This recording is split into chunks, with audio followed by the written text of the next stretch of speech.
Bismillah ar-Rahman ar-Rahim. Donc nous, déjà on a 23 ans, qu'on a commencé le rap début des années 2000. Donc à l'époque, on avait à peu près 14 ans, 13-14 ans. Donc on est venu à faire du rap parce que c'est le rap qui s'est démocratisé dans nos quartiers. Donc c'est la musique populaire des quartiers. Et étant donné que nous, on habite dans un quartier qu'on est situé sur Châtellerault, entre Poitiers et Tours, donc forcément, naturellement, on en est venu à faire du rap, naturellement. Et donc ça a commencé dans les années 2000. Et puis ça fait 10 ans que l'aventure continue. Et vous avez toujours été quatre? On a- non, on a commencé dans les débuts, on était plus. Hein. T'es neuf, On était neuf, quelque 8, chose comme ça. 9 au début, et après, seul, voilà, Les plus la sérieux vie, sont restés, voilà. quoi. La vie fait que c'est les plus sérieux qui restent en général. Voilà.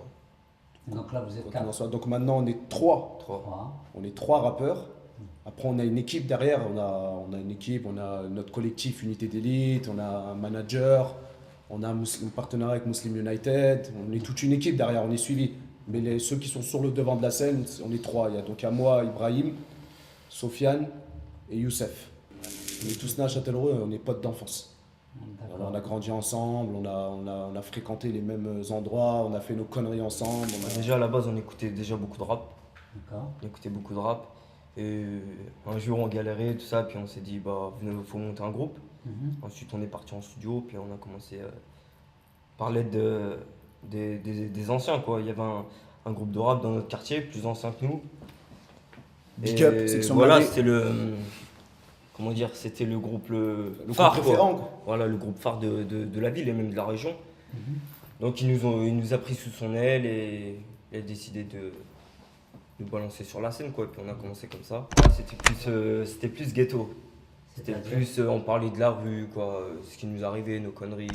Voilà, déjà parce qu'on est issu, on a une éducation musulmane, on est issu de famille musulmane, même si dans les débuts on pratiquait pas notre religion, on a toujours été, on s'est toujours inscrit dans le conscient. Exactement. Les thèmes abordés c'était le racisme, les inégalités. Déjà on avait le germe de la révolte Voilà. D'accord. qui grandissait en nous.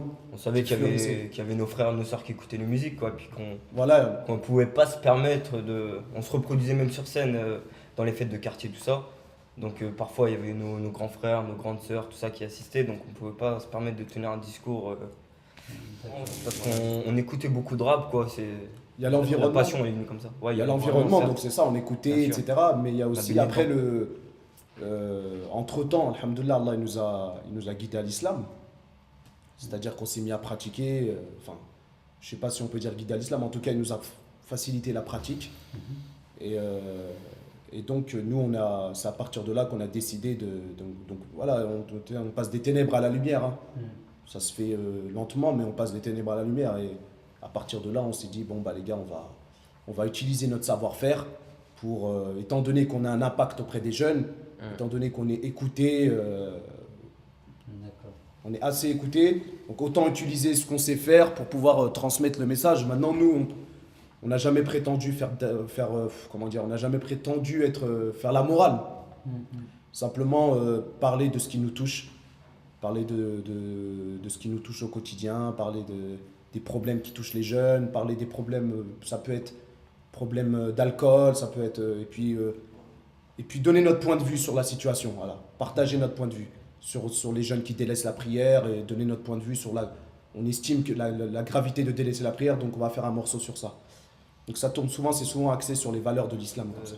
À l'âge de 16 ans déjà, on était jeunes quoi. On a sorti notre premier CD, L'envers du décor, qui s'est bien vendu quoi, en Fnac, Auchan, Leclerc, tout ça. Et notre deuxième CD il y a 4 ans, Ouais. 4-5 ans, Bastos Lyrical, avec featuring Medine, Ouais, c'est 4-5 ans. connu sur la scène nationale quoi, au niveau national. Donc voilà, et puis là on est en préparation de notre premier album, quoi. Bah, l'envers des décors, c'était l'étape On se cherchait en fait. charnière. Voilà, c'était l'étape charnière entre la période où justement on était encore du côté, on était encore dans le côté ghetto, un peu les conneries et tout, et on commençait à rentrer, à mettre un pied. On avait encore un pied dans le Dounet et un pied dans le Din. C'est la période charnière. D'accord. Donc si tu écoutes le CD, tu ne sois pas étonné, tu vas trouver des thèmes qui parlent de l'islam comme des thèmes où on peut avoir un gros mot ou deux, quoi, qui s'est faufilé. Et, Et le deuxième? le deuxième, c'était déjà plus conscient et plus islamique déjà. D'accord. Et le troisième, là, alhamdoulilah, entre-temps, on s'est marié. Alhamdoulilah, on a pu évoluer dans notre religion. Mhm. Voilà, on a acquis une certaine maturité qui fait que le troisième, là, c'est Il est plus apaisé. est plus apaisé, et même l'aboutissement de 10 ans de travail. Je ne sais pas si on pourra faire mieux, en tout cas. Ça dépend, sous quelle dimension. Qu'est-ce que ça nous a apporté Qu'est-ce que ça nous a apporté? Qu'est-ce que ça t'a apporté, toi, le rap? Là, tout de suite, là, je sais pas. Le fait d'être écouté, Mhm. comme je disais tout à l'heure, ça a suscité en nous, comment dire, le germe de la révolte, c'est-à-dire le fait de toujours être sur le terrain, le fait de ne pas se laisser faire, quoi. Mhm. Le fait de Pouvoir défendre nos réagir, valeurs, le réagir. fait par exemple tout simplement ce qui se passe aujourd'hui, dans le climat dans lequel on vit aujourd'hui, où il y a de l'islamophobie, etc. Et ben le fait d'avoir pris l'habitude de prendre position et de clairement à travers le rap, ça nous aide au quotidien. Ça nous aide, je pense que ça nous aide à être sûr de nos décisions, à être sûr de nos convictions et à ne pas s'en cacher, et, enfin, à le dire haut et fort, quoi. Malheureusement, je dirais pas que le rap en lui-même il est intrinsèquement violent, Mhm. mais les rappeurs, pour la majorité, pour beaucoup le sont. D'accord. C'est beaucoup, comme on dit chez nous, il y a beaucoup de flûtistes, Mhm. donc ils donnent l'impression Pour d'être être crédible. violents, pour être crédibles.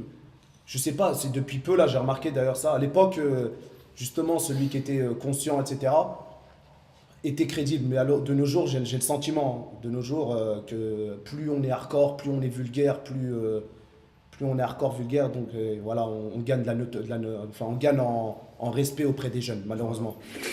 Récemment, là, on nous a appelé, il y a un journaliste qui a voulu nous voir et qui nous a taxé de prosélyte. D'accord. Qui nous a dit, voilà, j'ai regardé le dernier clip qu'on a fait, là, Le Chemin de la Piété, et je trouve que vous faites du prosélytisme. Et après, moi, ce que j'ai envie de lui répondre, c'est que de par sa nature, c'est une religion prosélyte. Enfin, j'estime que de par sa nature, l'islam, c'est une religion prosélyte. C'est une religion où maintenant, je veux dire, on partage nos convictions, mais on n'impose à personne. Il y a un verset, on connaît tous le verset, La ikraha fid din, il n'y a pas de contrainte dans la religion. Maintenant, nous, on partage, on estime que on peut faire ce qu'on veut, mais en tout cas, on estime que l'islam va permettre, c'est le meilleur moyen qui permettra aux jeunes de sortir de l'alcool, de sortir du bédo, de sortir de tout ça, et puis de mener une vie normale, quoi, entre guillemets. Donc à partir de là, de cette conviction-là, nous, on transmet le message. Maintenant, je ne pense pas qu'on est dans le rôle de moralisateur. On n'est pas sur un ton moralisateur, comme je dis dans l'un de mes textes, on n'est pas sur un ton moralisateur, c'est juste les conseils d'un frère qui proviennent du cœur. D'accord. C'est différent. Déjà, là, bah, on vient de province. Ouais. Déjà, c'est un très, très, très gros problème, quoi. C'est un handicap même, puisque toutes les structures, tout ça, ça se passe dans la capitale.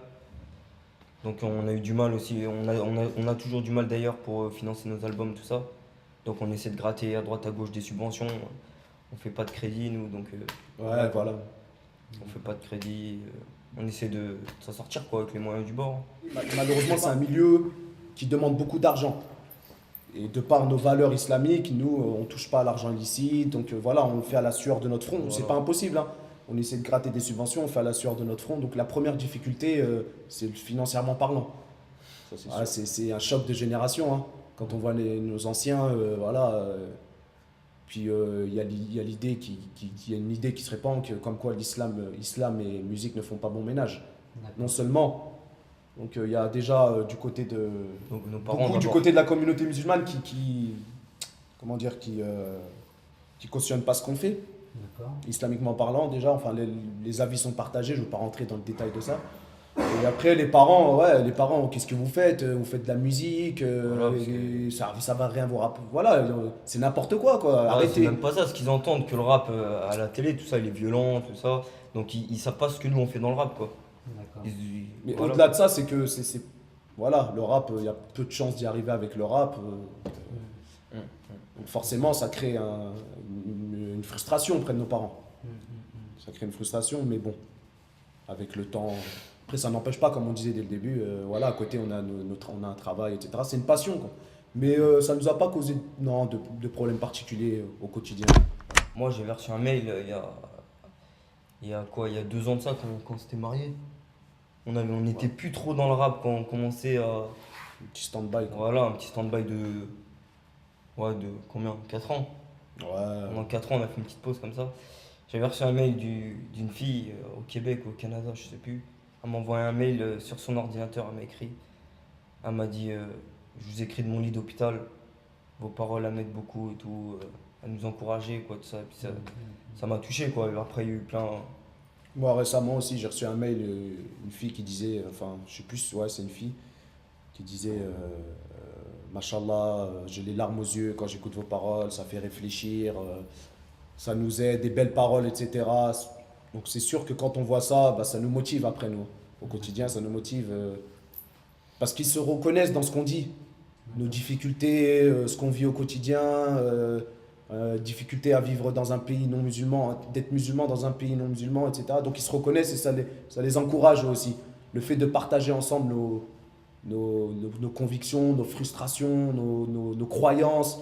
Donc ouais, il y en a beaucoup, et même plus que ça, il y en a pour qui ça les a complètement aidés, quoi. Il n'y a pas que nous, il n'y a pas que le Team Espoir, je pense notamment à Réalité Anonyme, barcelonais, qui lui aussi s'inscrit dans la même démarche que nous. Et lui, il m'a raconté aussi, il a reçu des mails, des gens qui ont repris la prière, etc., de par ses musiques. Enfin, grâce, la cause, c'est la musique. Enfin, ce qu'il dit, ses paroles, ce qu'il fait. Donc, machallah, quand on voit ça, on voit qu'il y a beaucoup de positifs, quoi. Déjà, comme il a dit le frère Réalité Anonyme, barcelonais, Jamel. Beaucoup écouté dans la communauté. Il y a musulmane. Medine de Dean Records, Kerry James. Ouais, c'est. Voilà quoi. Bakar aussi. Bakar aussi. On a Bakar, après il y en a, voilà, il y a une petite. Malheureusement, ils se comptent sur les doigts de la main. Il y a un petit groupe comme ça qui sort du lot et qui ont pris conscience que voilà, ils ont un rôle à jouer plus que jamais, quoi. Ils ont un rôle à jouer, c'est des exemples, qu'ils le veuillent ou non, qu'on le veuille ou non, voilà, on est pris pour exemple. À travers ce qu'on fait, on est pris pour exemple, donc il y a un petit groupe comme ça qui a pris conscience et qui peuvent se vanter de pouvoir faire écouter leur album à nos petits frères, nos petites sœurs. Et nous, c'est ce qu'on veut aussi, en tout cas. De la part des rappeurs, non. Pour la plupart, parce que la plupart sont issus de l'immigration, la plupart ont reçu une éducation musulmane. Voilà, beaucoup de rappeurs, c'est des Noirs, des Arabes, leurs parents sont Ouais, doit y en la avoir majorité. peut-être. Doit y en avoir. Il doit y en avoir, mais de la part des rappeurs, je ne l'ai pas ressenti. Par contre, dans le milieu du rap, ouais, le milieu du rap, Voilà. oui, il n'y a pas photo là. Le milieu du rap, tout ce qui est radio, tout ce qui est télévision, Tout ce qui est autour des tout ce qui est rappeurs. autour des rappeurs, Boycottage. là, c'est boycottage total. C'est un message qui plaît pas, quoi. C'est un C'est une message, vérité que ouais, qui plaît pas, c'est sûr. les parce gens que ne sont pas encore prêts d'accepter, quoi. On connaît hein, leur objectif, donc voilà, on connaît sur quoi ils travaillent, ce qu'ils mettent en avant à chaque fois pour pouvoir attirer les jeunes, etc. Nous, c'est tout le contraire. C'est tout le contraire, donc ça bloque à ce niveau-là. Mais bon, on n'a pas besoin d'eux. Nous, on vise la communauté. Avant toute chose, on vise la communauté musulmane. On compte sur nos frères et sœurs pour diffuser le message le plus largement possible. Après, ça n'empêche pas qu'il est accessible à tout le monde, l'album. C'est-à-dire, Bien sûr. on prend des thèmes comme valeur dire, par exemple, où on traite de l'islamophobie, où on rassure les gens. On rassure les gens, voilà, on est musulmans, il n'y a pas de problème. Et on ne va pas poser une bombe demain ou quoi que ce soit. On rassure les gens et tout, donc on n'a pas besoin. Notre espoir, c'est que de par notre musique, on puisse, je ne vais pas dire changer les cœurs, puisque cela relève, ça relève d'Allah, ça relève du divin, mais et faire évoluer les choses. Faire évoluer les choses tant qu'il nous reste encore un peu d'espoir justement pour faire évoluer les choses, pour améliorer la situation des frères et sœurs dans nos quartiers, de nous-mêmes déjà, et de nos frères et sœurs dans les quartiers qui puissent s'épanouir au quotidien à travers l'islam.